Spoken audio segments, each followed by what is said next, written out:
Hello, what's up mga pisan? Ayan, nandito na naman tayo sa panibagong episode ng I Am SP.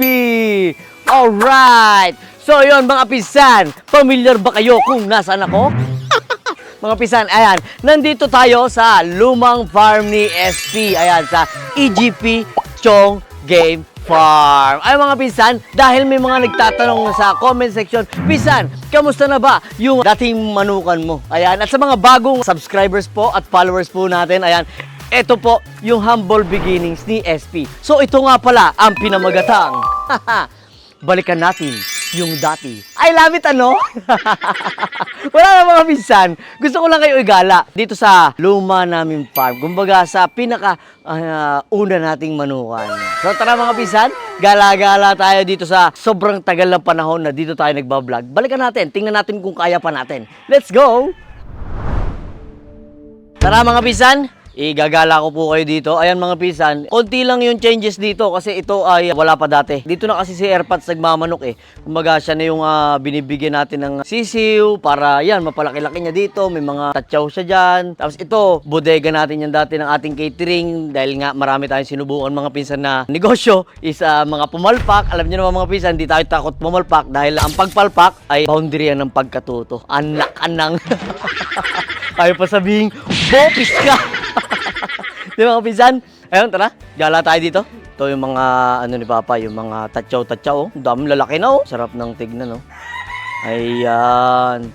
So, division, may division dito si Papa. Dito yung kanyang mga cordings na ayaw niyang papuntahan ng mga sisiw niya. Tapos dito yung mga flying pens. Kumpleto din dito mga pinsan.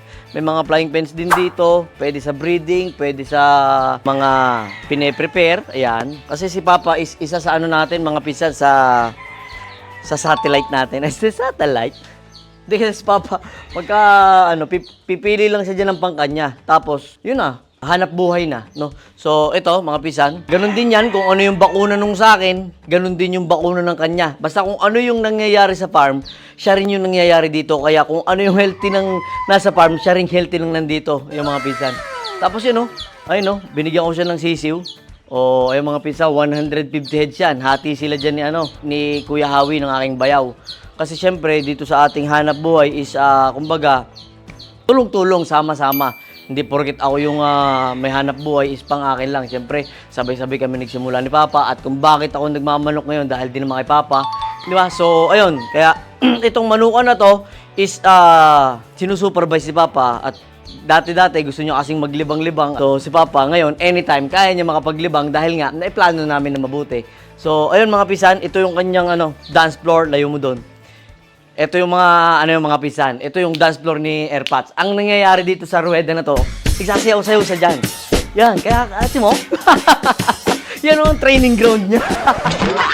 Yun ang dance floor na sinasabi. Alam niyo na yung mga pisan, kung ano to, yung location na to. So, kapag si Papa ay gusto makipag-dancing contest, ayan, dito siya nagpa-practice.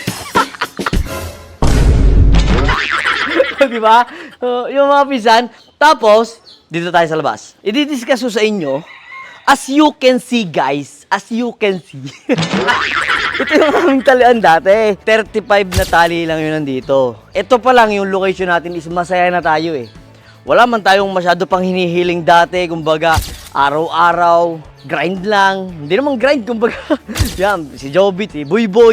Ay, ang mga tauhan po namin dito, si Boy lang. Kasi kami naman, ako, si Papa, tsaka si Alvin. Yan talaga, si Cap. Yan, Cap, kasi yan, ang dami kong tawag dyan. Cap Jobit, Cap Alvin. Isa yun. Yan, siya lang ang namamahala dito. Divide kami ng gagawin. Si Papa, si Alvin, magkatulong yan sa pag-aalaga. Tapos ako naman, sa diskarte. Kaya siguro umalagwa kami. Magkakabukod kami ng ginagawa eh. Diba? Yung mga kayang gawin ni Alvin, hindi ko kayang gawin. Yung mga kaya kong gawin, hindi ko na sa kanya pinagagawa. Para division of labor ang tawag doon. Kaya ngayon, kung umaalagwa kami at nag-harvest kami, ayan, dahil din siguro sa tulong syempre ni Lord at sa tulong ng aming magandang pagsasamahan. Di ba mga pisan? So, ayun lang. Dito umikot yung sistema ko. Siguro 2 taon na umikot-ikot dito sa location na to yung ating sistema.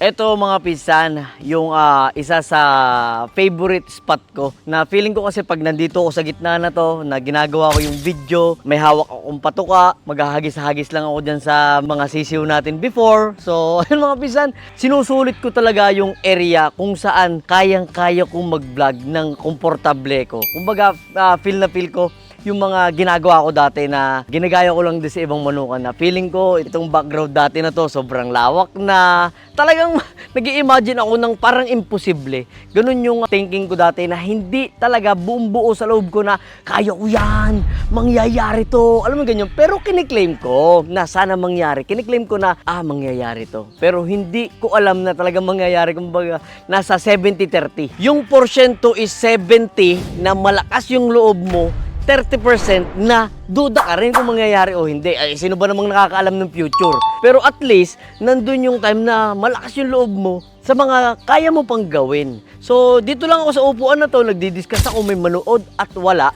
Okay lang sa akin. At least, meron akong diary. Meron akong babalikan. Tulad ngayon, umalagwa tayo. Tulad ngayon, hindi ko alam kung talagang naka-adjust sa akin na mangyayari to o talagang nangyari to para mapanood nyo, para isipin nyo na hindi rin imposible sa inyo. Di ba? Mga pinsan, yun yung ating bottom line kung bakit tayo nag-content ngayon. Is to share ng energy, to share ng knowledge, to share ng kapasidad. Di ba?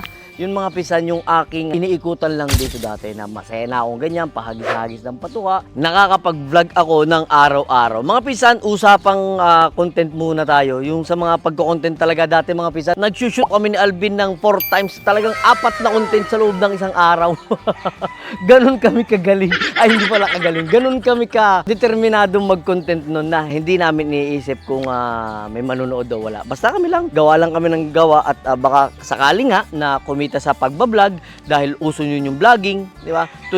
Way back 2018 yun eh. Nag-start kami mag-content dito. Yun yung naging experience namin dati dito sa area na to. Tara, hanap pa tayo ng ibang area pa mga pinsan.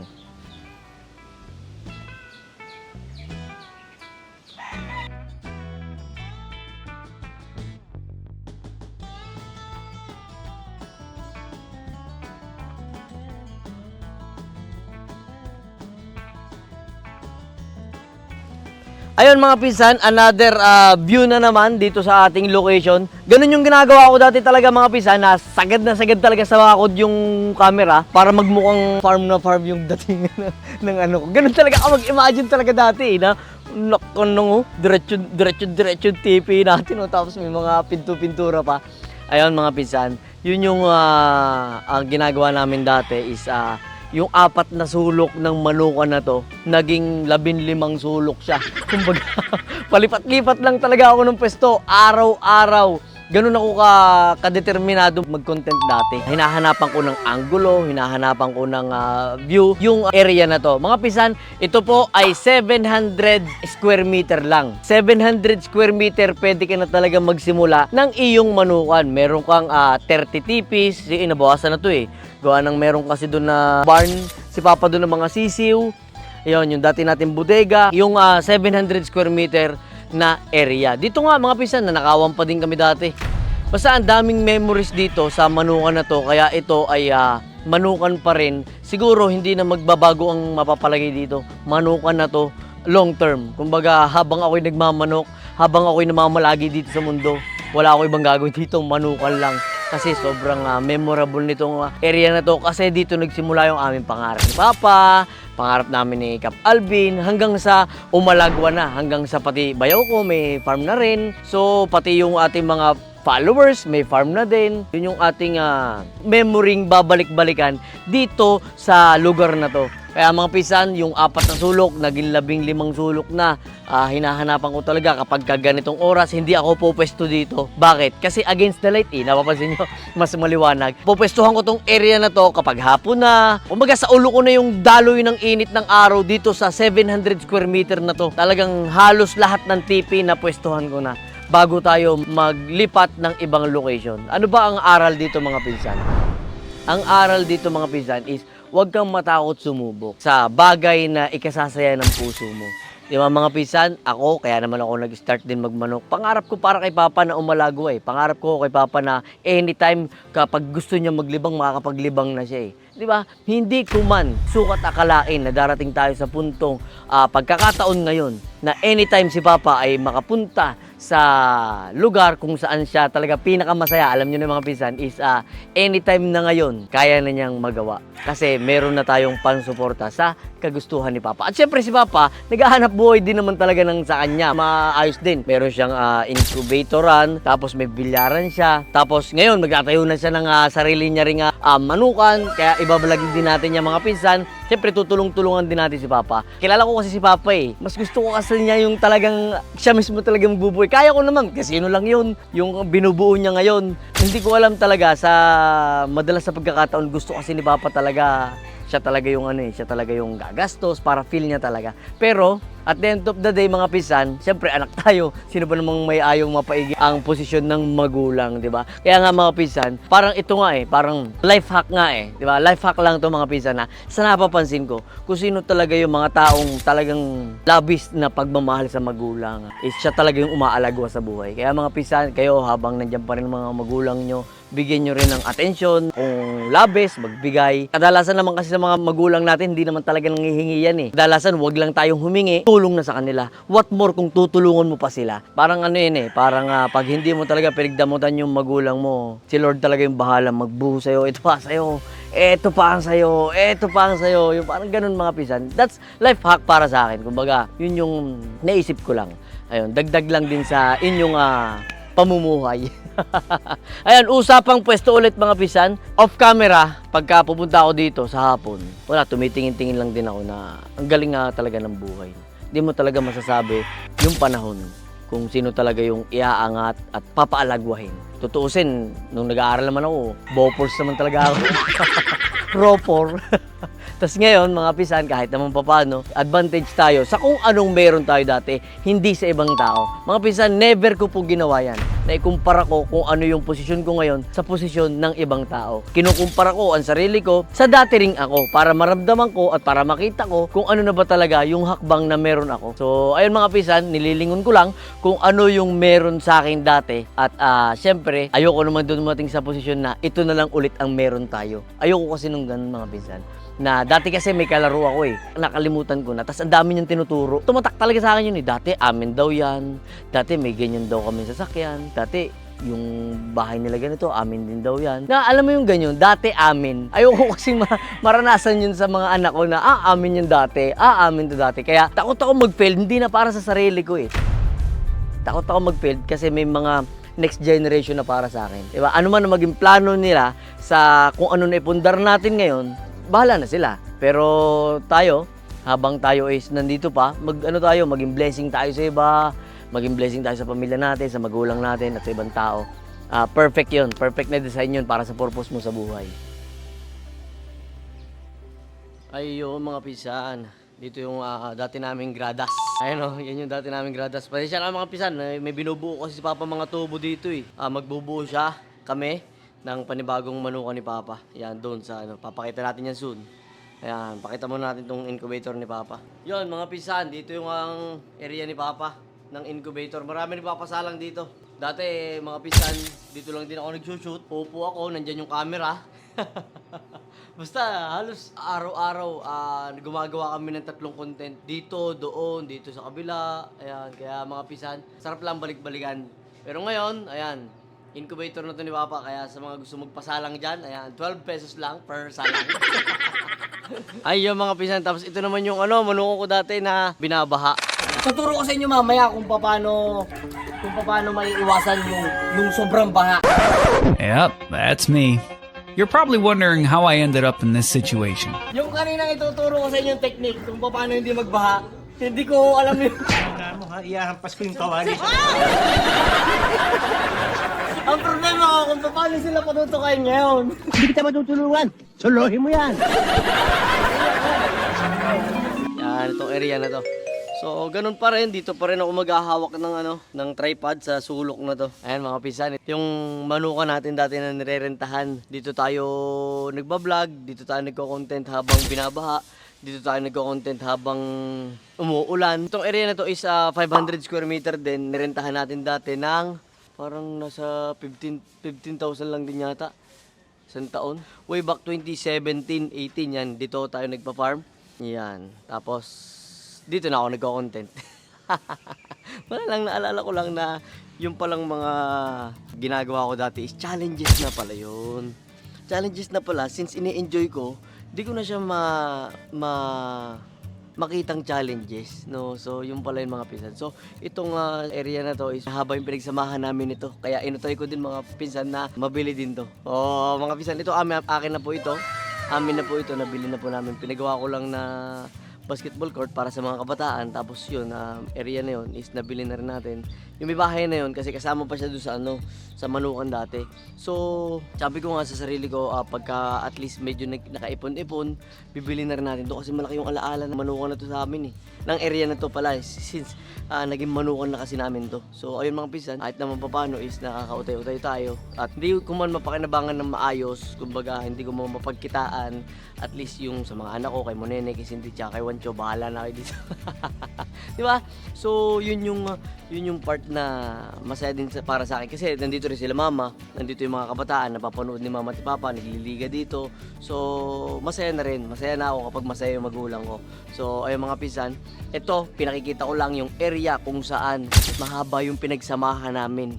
Kaya ito, is ginawan ko ng paraan na mabili din po natin. Hindi ko iniyayabang mga pisan na nagkataon lang na gusto kong balikan yung dating tayo. Ang sarap lang din kasi sa pakiramdam na yung first area mo is dati mong nirerentahan tapos sa'yo na din ngayon, hindi mo man gawing Manukan, at least yun yung sentimental value nitong area na to. Kaya ito ay kinuha po natin. Kasi nga, dito halos nag-umpisa si SP. Alright, tara mga pisan, back to the base!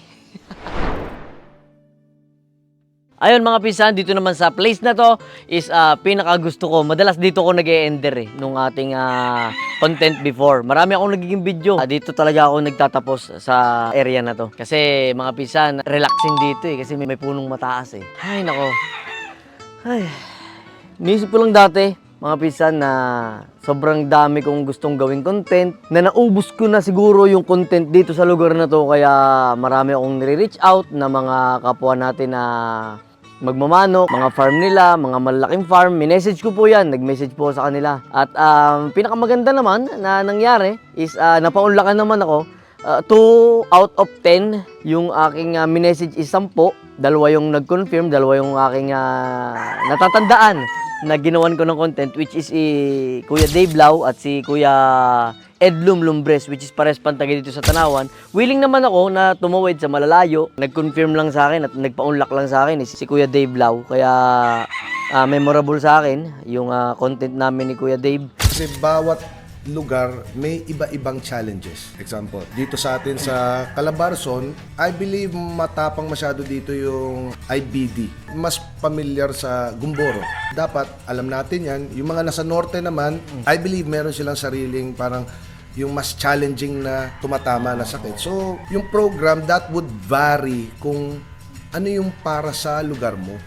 At ni Kuya Edlum Lumbres, marami akong natutunan. Nakakatuwa lang, dinala tayo ng sitwasyon sa posisyong hindi na natin kailangan manlimusang oras ng mga big farms kasi nga binigyan na tayo ng sariling farm. Kaya pala, di ba? Ang galing ng sitwasyon. Kaya pala, marami sa aking nagde-decline before kasi hindi pa naman sila aware at open sa mga content creator, vlogger. Hindi ko naman sila sinisisi. Ang galing lang ng sitwasyon na kaya pala dinidecline ako ng ibang mga farm. Kasi bibigyan pala ako ng sarili kong farm para hindi na ako manlimos ng oras. Hindi pala talaga yun ang purpose ko na sa mga farm pumunta. Diba? Ang purpose ko pala is magkamero ng farm at bigyan ng lakas ng loob yung mga kapwa ko breeder na magkameron din kayo ng farm soon katulad ni SP. Ako, alam ko, marami tayong mga pangarap sa buhay. Kung ano man yung pangarap na meron kayo, tuloy nyo lang. Maraming sasagabal dyan, maraming hindi tutugma dyan, maraming hindi maniniwala dyan. Maraming manghuhusga sa'yo, maraming magsasabing kulang ang kakayanan mo. Baka dumating ka sa puntong pati sarili mo, kinukonvince mo na rin na hindi mo kaya, maling-mali yung pinsan. Kaya ako, nag-content ako dito mga pinsan para sabihin sa yung kaya mo. para sabihin sa'yo hindi imposible sa'yo lahat ng nangyari sa kanila. Yung mga nagwagi, mga nagtagumpay, kapalaran nila yon. May kapalaran silang kanila, may kapalaran tayong atin. Kaya kung ano man yung gusto mong kapalaran, pinsan, alam kong kaya mo yan. Nagdadalawang isip ka lang kung makakaya mo ba yan o hindi. Pero ako na ang nagsasabi sa'yo, kayang-kaya mo. Ano man ang status mo, ano man ang posisyon meron ka ngayon, kesyo ganito lang ako, kesyo ganito lang ako, kesyo wala akong ganito, kesyo meron kasi silang ganyan, alisin mo lahat ng excuses dyan sa isip mo. Pinsan, kayang-kaya mo. At mga pinsan, may gusto lang din akong sabihin sa inyo, lalong-lalo na dun sa sumusunod talaga sa bakas ni SP. At sa may mga simpleng manuka na din ngayon, ang sikreto, para manatili kang nasa ibabaw, matuto kang balikan paminsan-minsan kung paano ka nagsimula. Bakit? Dahil kapag paminsan-minsan na binabalikan mo yung dating ikaw, una, hindi ka magiging mayabang. Kasi alam mo, yung pakiramdam ng nagsisimula, alam ko, ang pakiramdam nyo. Kaya dahilan kung bakit mahal na mahal ko kayo. Pangalawa, hindi ka basta-basta kaya lokohin ng tauhan mo. Kasi alam mo kung paano magsimula. Lokohin ka man, mabilis mo yung matutuklasan. Kasi nagsimula ka sa simula. Pangatlo, bumagsak ka man ng paulit-ulit-ulit. Dahil alam mo kung paano ka nagsimula, alam mo kung paano ka ulit aangat. Dahil sa dami mong pinagdaanan papunta sa posisyong meron ka ngayon, ang hindi mo namamalayan, nakagawa ka na ng sarili mong formula.